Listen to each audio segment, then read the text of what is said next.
and a friend of freedom-loving people all across the world. I don't know if you all know this, but when it comes to strengthening transatlantic relations, Anders really walks the walk. His son and three beautiful grandchildren live here in the United States. They're United States citizens. Glad to have the Rasmussens on both sides of the Atlantic, bringing us together. Thanks for having me today. When Anders sent the invitation to me, I said yes immediately. So many of these conferences that you all participate in talk about what's wrong with the world. I want to focus on what's going right in the world today, what we've gotten right, and that's democracy, and we know it. It's how to preserve it that is the challenge. There's no nobler goal for all of us.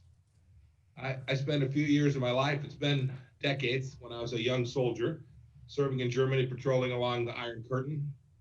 I've seen tyranny firsthand, and I've dealt with all manner of unfree regimes in my previous role as director of the CIA, and now in my current role as Secretary of State of the United States of America. First principle, there's nothing brave or visionary about oppressing your fellow men or women. Democracy is the only system of government that honors human dignity and personal freedom and progress for mankind. The corollary is that capitalism is the greatest anti-poverty program in all of history. I want to make a few brief remarks, and I'm looking forward to taking questions. First, the idea that Europe is being forced to choose between the United States and China. I want to talk about that at some length. Second, the belief that it's costless to compromise your values. Everywhere I go, I talk to my counterparts and audience like this about the reality of what we see in the world, especially in China. Done in Europe, done in the Arctic, done in Central Asia, done in Africa, done in the Pacific Islands. For many years, the West, in an era of hope, believed we could change the Chinese Communist Party and improve the lives of the Chinese people along the way. That was the bargain. That was the bet. The rising tide of democracy in Eastern Europe and in the former Soviet Union 30 years ago made us believe, perhaps reasonably, that the spread of freedom in every nation was inevitable. So we engaged. We opened ourselves to an authoritarian regime that we knew was hostile to democratic values. Along the way, the Chinese Communist Party made a bet. It bet that it could take advantage of our goodwill while assuring us they wanted a cooperative relationship. As Deng Xiaoping said, hide your strength and bide your time. Talked about why this has happened. It's a complicated story. Fault is not material here. It's not important. Over decades, Americans, European companies invested in China with enormous optimism. I ran a small business. We had an operation in China ourselves. We outsourced our supply chains to places like Shenzhen. We opened our education institutions to PLA affiliated students. We welcomed Chinese state-backed investment in our own countries. Now we're deeply intertwined. But even so, we must acknowledge a set of facts about who and what we're dealing with. And I think we're seeing this. I think all across the world, this is becoming more apparent each and every day. The Chinese Communist Party decreed an end to freedom in Hong Kong, violating a UN registered treaty and the rights of its citizens. It's one of just many international treaties that the Chinese Communist Party has violated. General Secretary Xi has greenlighted a brutal campaign of repression against Chinese Muslims, a human rights violations on a scale we have not seen since World War II. The PLA has escalated border tensions. We see them today in India, the world's most populous democracy. We watch as it militarizes the South China Sea and illegally claims more territory there, threatening vital sea lanes, a promise it broke again. But the CCP isn't just a rogue actor in its own neighborhood. If it was, we might think differently about it. It impacts us all. It lied about the coronavirus, and it led spread to the rest of the world while pressuring the World Health Organization to assist in a cover-up campaign. By the way, a failure of transparency that continues even today. Now hundreds of thousands of people have died and the global economy is decimated. Even now, months into the pandemic, we don't have access to a live virus, we don't have access to facilities, and information about patients in December in Wuhan remains unavailable. It's pushing disinformation and malicious cyber campaigns to undermine our governments, to drive a wedge between the United States and Europe, and it's saddling developing nations with debt and dependency. You've seen this all. Everyone in this room knows that the Chinese Communist Party strong arms nations to do business with Huawei, an arm of the CCP's surveillance state. And it's flagrantly attacking European sovereignty by buying up ports and critical infrastructure. From Greece to Valencia, we must take off the golden blinders of economic ties and see that the China challenge isn't just at the gates, it's in every capital, it's in every borough, it's in every province. Every investment from a Chinese state-owned enterprise should be viewed with suspicion.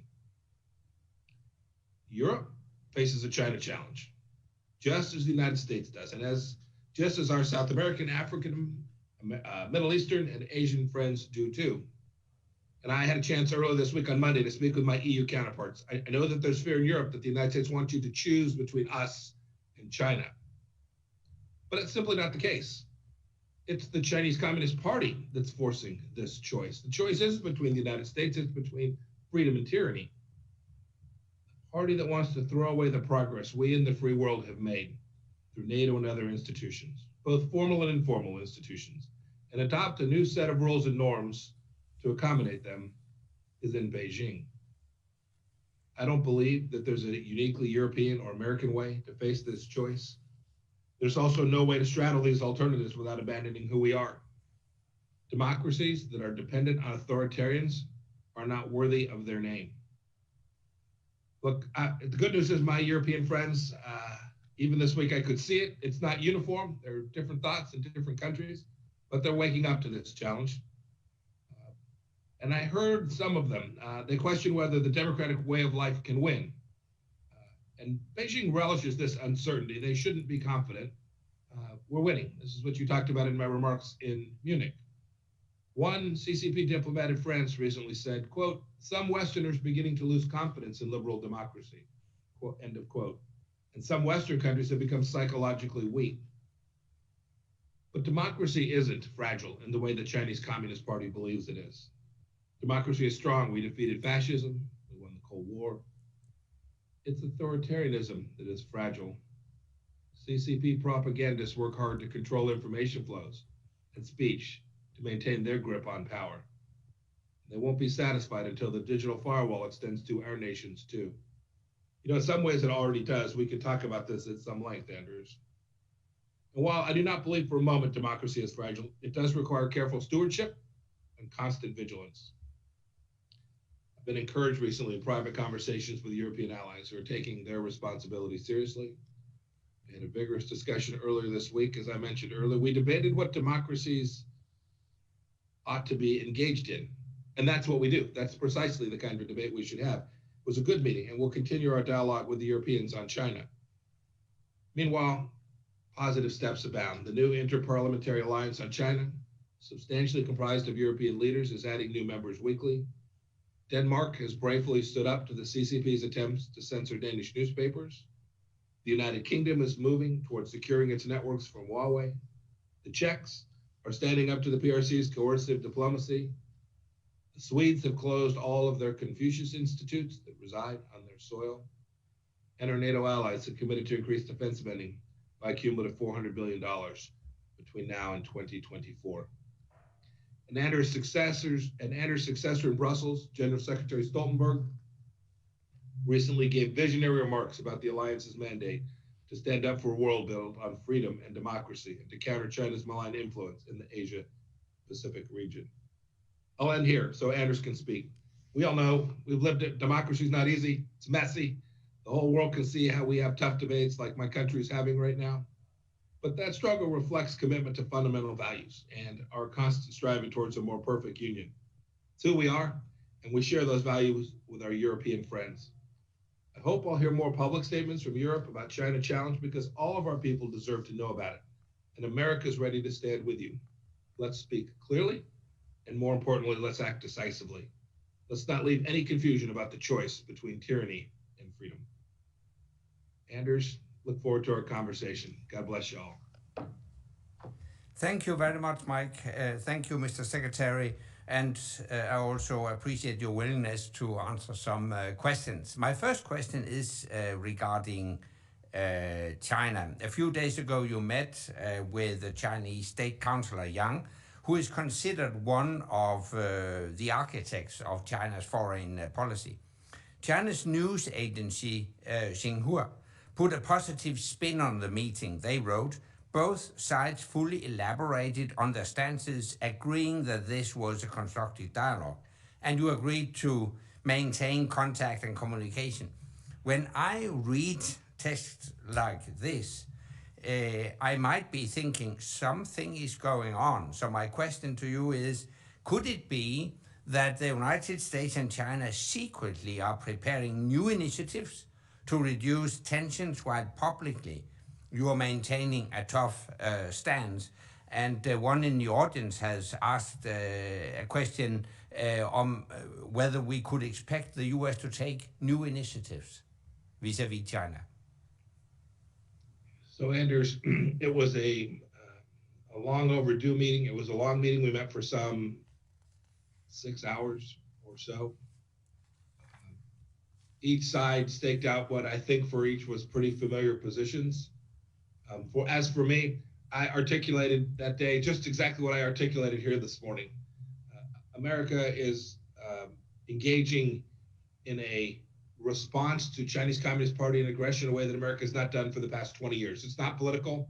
We've had Republican presidents, Democrat presidents who simply allowed China to have deeply non-reciprocal relationships, not just on trade, which of course is true, but we responded to their military use of military force by moving back. We responded to their use of diplomatic coercion by retreating. Donald Trump's not going to permit that, and we made that clear. You referenced statements. Those are statements. What I spent a good deal of my time speaking with Yang Jiechi about was the fundamental idea that we're just watching actions. It's no longer enough to listen to what the Chinese Communist Party is saying. We can see their actions. I ticked through a few of them.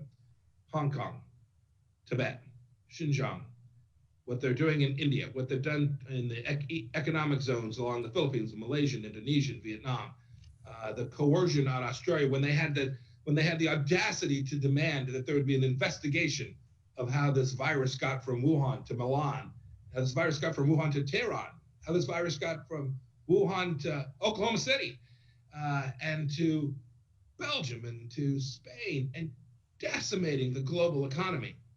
Look, I was a very frank conversation. We still don't have the answers the medical professionals, epidemiologists need to take on this challenge. If the Chinese Communist Party can't rise to that, forget what they say. If they can't rise to that level, what every democratic nation would have done in response to a virus that began in our nation, we would have participated in a global response where we shared information openly, we learned together, and we resolved the problem set together.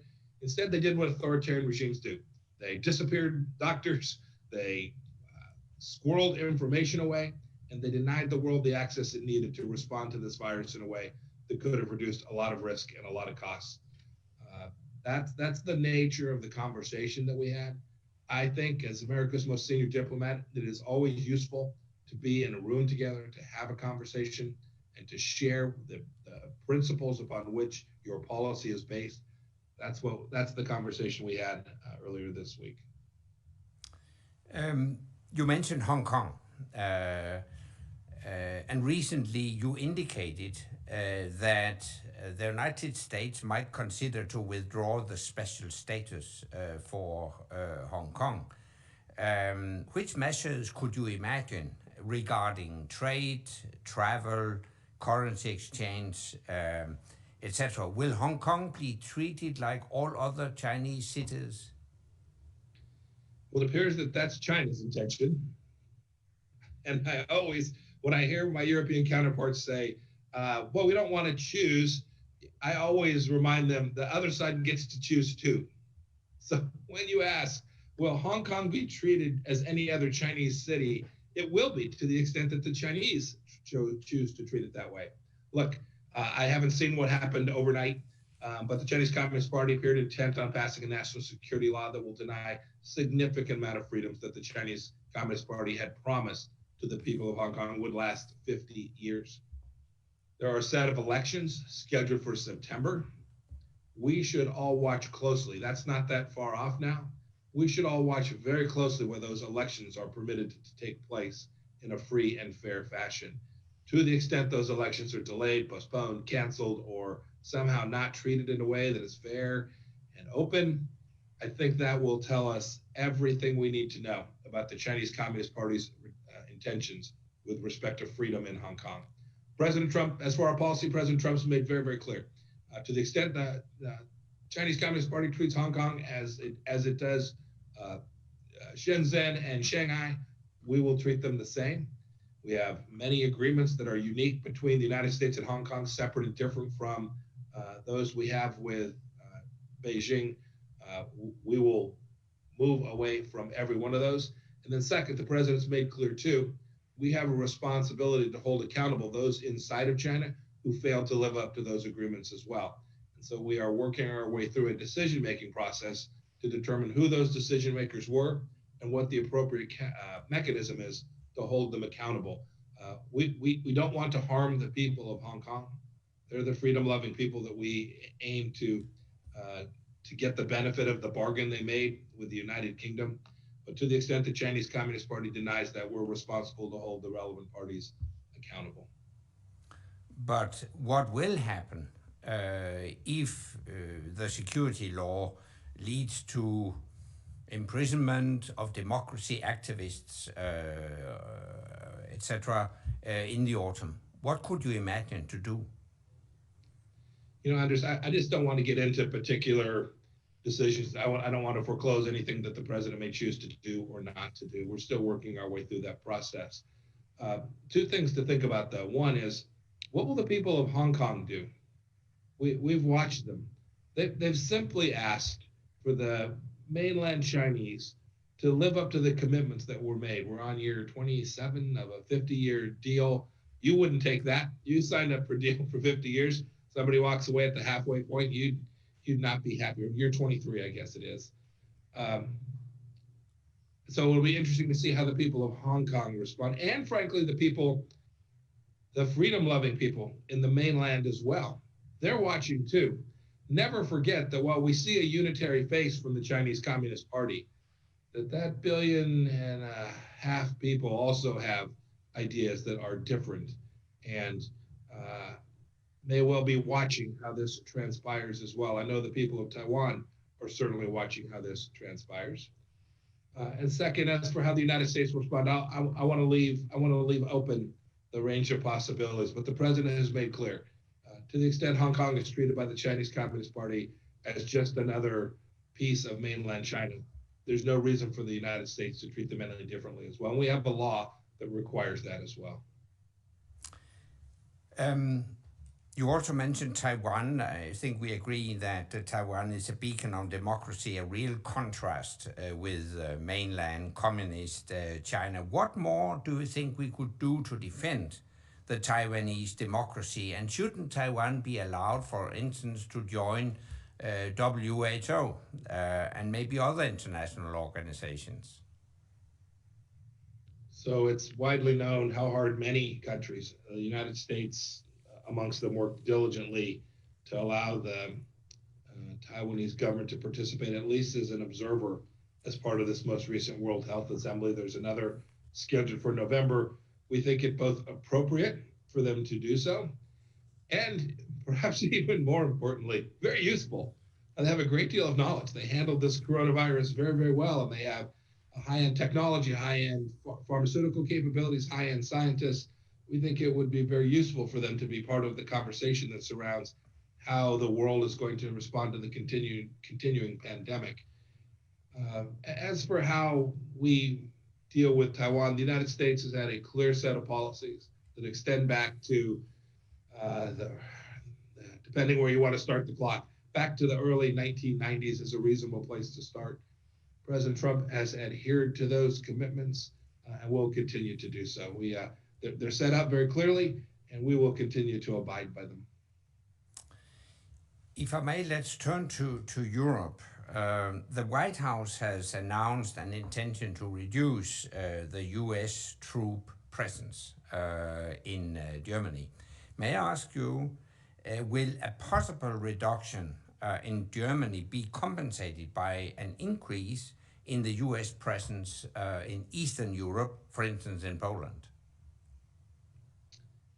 So as for troop deployments and numbers, I will leave that to my colleague, Secretary Esper, to talk about. I try to maintain these boundaries. But as for U.S. policy, I can speak to that very clearly. I've been here as a Secretary of State now for just over 2 years. I've been part of the administration since the beginning. We set out back in early 2018, back in early 2017, in the spring of 2017, to evaluate the entire structure about how we engage in the world. And that certainly has a component about troop stationing, where we will put people, how we will deploy them. It has two dimensions. One, their location, and second, a dimension of, should these be permanent bases? Are we better off in a more modern world to have rotational deployments where we can get the right equipment at the right time? We always think about soldiers on the ground. Much of modern conflict today involves things disconnected from, I was a tanker, I was an Army guy, I love that dearly. I wish the whole world just revolved around M1 tanks. It'd make me happy. But it doesn't. It now revolves around big air forces, big cyber capabilities, big capabilities that are in different pockets.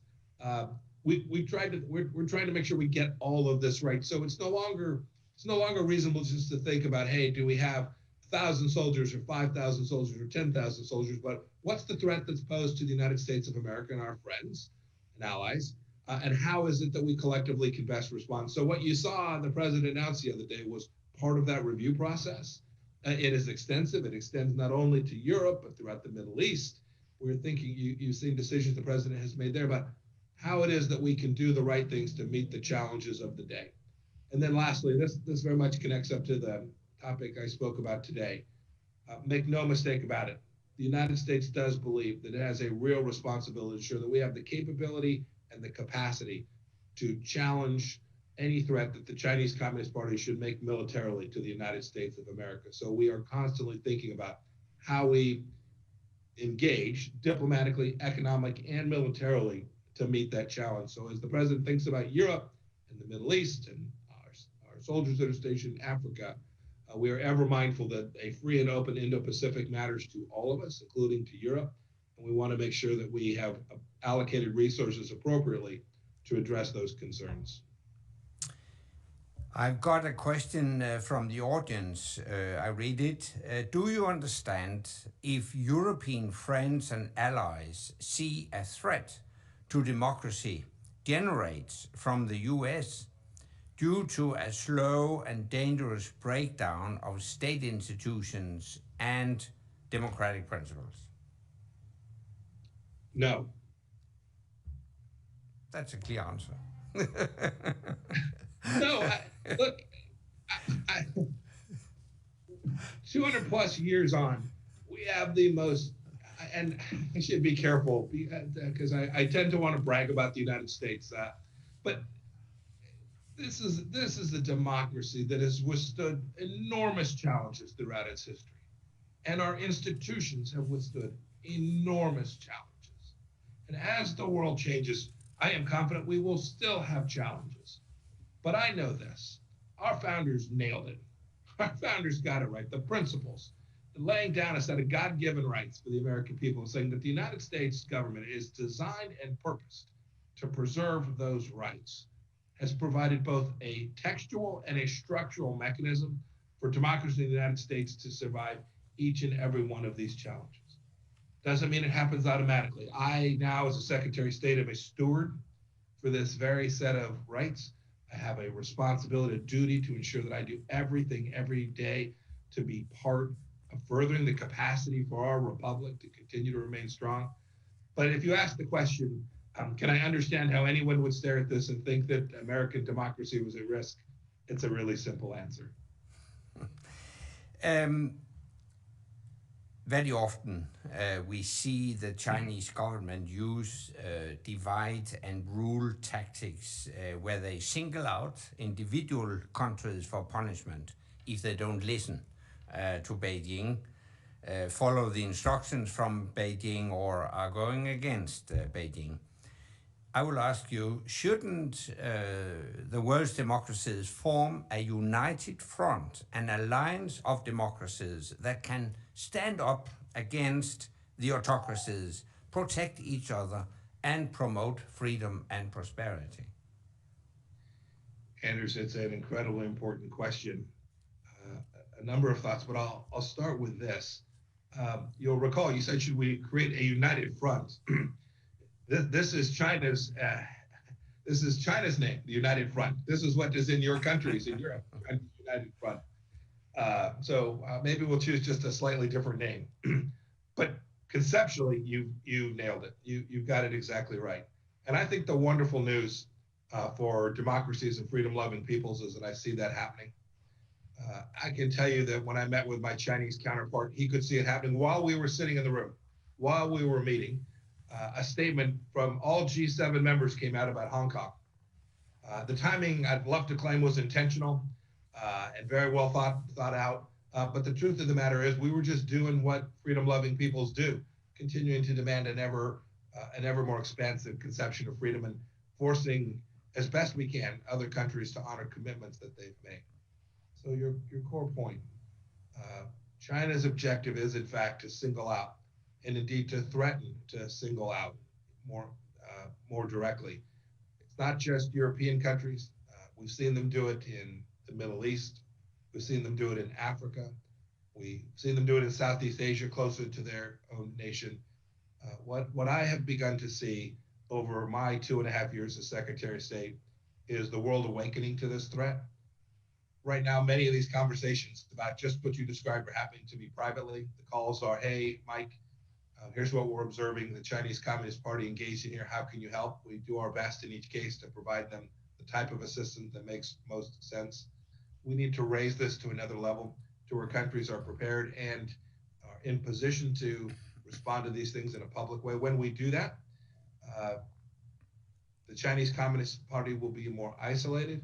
And I hope, because my objective isn't bad things for the Chinese people, I hope that the Chinese Communist Party will begin to recognize that if they want to rise, if they want to continue to build out their nation, that they need to do so on a Western rule set, a rule set that honors the rule of law and honors freedom and respect for sovereignty. If they can flip, if they can make that difference, because the rest of the world demands that of them, just like we do of every other nation with which we interact. It's not unique, it's simply reciprocal. We don't ask the Chinese government to do anything we don't ask the Belgian government to do.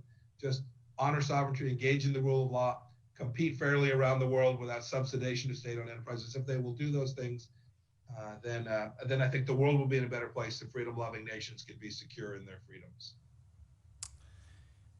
Thank you very much, Mr. Secretary. Thank you, Mike, for taking time to talk to us. It's a very important conclusion of 2 days democracy summit here in Copenhagen. We appreciate very much your support for freedom and democracy and your dedication to American leadership. So I feel confident that my 3 American grandchildren will be raised in a much better world. Thank you very much.